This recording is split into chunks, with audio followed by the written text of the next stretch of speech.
ಜೈ ಭಾರತ್ ವಂದೇ ಮಾತರಂ. ಹೆಣ್ಮಕ್ಕಳ ವಿದ್ಯಾಭ್ಯಾಸಕ್ಕಾಗಿ ಹೆತ್ತವರು ತುಂಬ ಕಷ್ಟಪಡ್ತಾರೆ. ಅವರ ಊರಿನಲ್ಲಿ ಆ ರೀತಿಯ ಫೆಸಿಲಿಟಿ ಇಲ್ಲದಿದ್ದರೂ ಕೂಡ ಬೇರೆ ಊರಿಗೆ ಕಳಿಸಿ ಹಾಸ್ಟೆಲ್ನಲ್ಲಿ ಇದ್ದುಕೊಂಡು ತಮ್ಮ ಮಕ್ಕಳು ಉತ್ತಮವಾಗಿ ಸಾಧನೆ ಮಾಡಲಿ ಅಂತ ಬಯಸುತ್ತಾರೆ.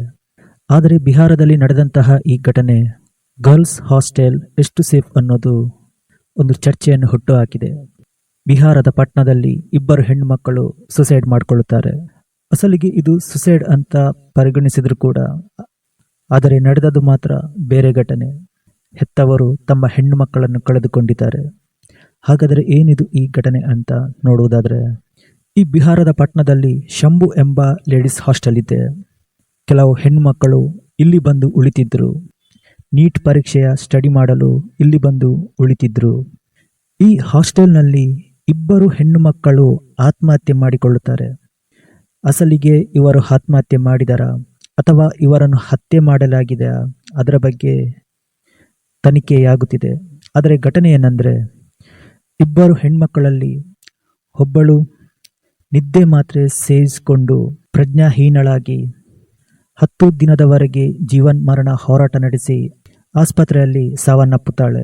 ಮತ್ತೊಬ್ಬಳು ಫ್ಯಾನ್ಗೆ ಹಗ್ಗ ಕಟ್ಟಿ ಆತ್ಮಹತ್ಯೆ ಮಾಡಿದರಂತ ಹೇಳಲಾಗುತ್ತಿದೆ. ಇನ್ನು ಅದರಲ್ಲಿ ಆತ್ಮಹತ್ಯೆ ಮಾಡಿಕೊಂಡಿರುವ ಅವಳ ತಂದೆ ಹೇಳುತ್ತಾರೆ, ಅವಳು ಬೆಳಿಗ್ಗೆ ನನ್ನ ಜೊತೆ ಚೆನ್ನಾಗಿಯೇ ಮಾತನಾಡಿದ್ಳು. 10 ಗಂಟೆ ತನಕ ಆರಾಮವಾಗಿ ಮಾತನಾಡಲಿದ್ದು, ಯಾವುದೇ ರೀತಿಯ ತೊಂದರೆ ಇರಲಿಲ್ಲ. ಆದರೆ ಮಧ್ಯಾಹ್ನ ಮಾತ್ರ ಅವಳು ಸೂಸೈಡ್ ಮಾಡಿಕೊಂಡಿದ್ಲು ಎಂಬ ಸುದ್ದಿ ಗೊತ್ತಾಗುತ್ತೆ. ನಾವು ಅಲ್ಲಿಗೆ ತಲುಪುತ್ತೀವಿ.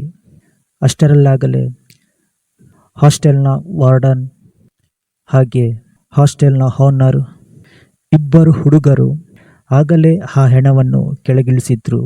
ಈ ವಾರ್ಡನ್ ಹಾಗೂ ಓನರ್ ಹೇಳ್ತಾರೆ ಅವಳು ಆತ್ಮಹತ್ಯೆ ಮಾಡಿದಾರಂತ.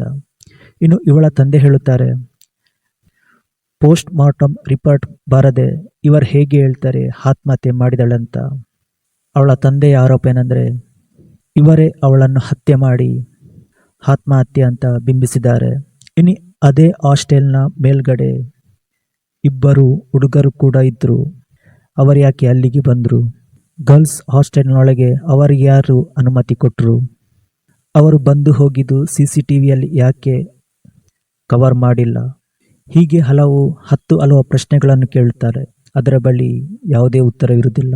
ಇನ್ನು ಈ ಹಾಸ್ಟೆಲ್ನ ಬಗ್ಗೆ ಕೆಲವೊಂದು ಕರ್ಮಕಾಂಡಗಳು ಬಯಲಾಗುತ್ತಿದೆ. ಈ ಹಾಸ್ಟೆಲ್ನಲ್ಲಿರುವ ಹೆಣ್ಣು ಮಕ್ಕಳನ್ನು ಬೇರೆ ರೀತಿಯ ಕೆಲಸಗಳಲ್ಲಿ ಬಳಸುತ್ತಿದ್ರು ಅಂತ ಹೇಳಲಾಗುತ್ತಿದೆ. ಈ ಬೇರೆ ರೀತಿಯ ಕೆಲಸ ಅಂದರೆ ನಿಮಗೆ ಅರ್ಥವಾಗಿದೆ ಅಂತ ಭಾವಿಸುತ್ತೀನಿ. ಕೆಲವೊಂದು ಹೆಣ್ಮಕ್ಕಳಿಗೆ ರೇಟ್ಗಳನ್ನು ಫಿಕ್ಸ್ ಮಾಡುತ್ತಿದ್ದರು. 15ರಿಂದ 20 ವರ್ಷದ ಹೆಣ್ಣು ಮಕ್ಕಳಿಗೆ ಸುಮಾರು 30ರಿಂದ 40 ಸಾವಿರ, 20ರಿಂದ 25 ವರ್ಷದ ಹೆಣ್ಮಕ್ಕಳಿಗೆ 20ರಿಂದ 30 ಸಾವಿರ. ಹೀಗೆ ಪ್ರತಿಯೊಂದು ಹೆಣ್ಮಕ್ಕಳ ಅವರ ಅಂದ ಚಂದವನ್ನು ನೋಡಿ ರೇಟ್ಗಳನ್ನು ಫಿಕ್ಸ್ ಮಾಡುತ್ತಿದ್ದರು. ಅಲ್ಲಿಗೆ ಬ್ರೋಕರ್ ಕೂಡ ಬರುತ್ತಿದ್ದರು.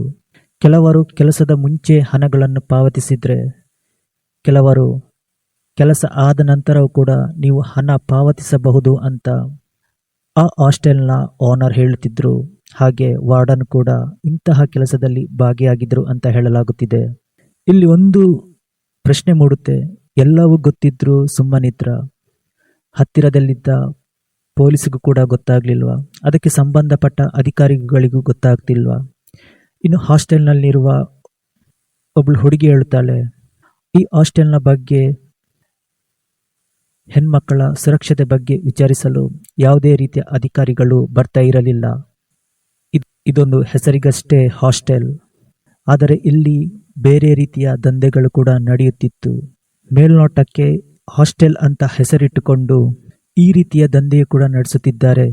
ಇವರಿಬ್ಬರು ಹೆಣ್ಮಕ್ಕಳ ಆತ್ಮಹತ್ಯೆ ಕೂಡ ಅದರಲ್ಲಿ ಒಂದು ಪ್ರಶ್ನೆ ಮೂಡುತ್ತೆ.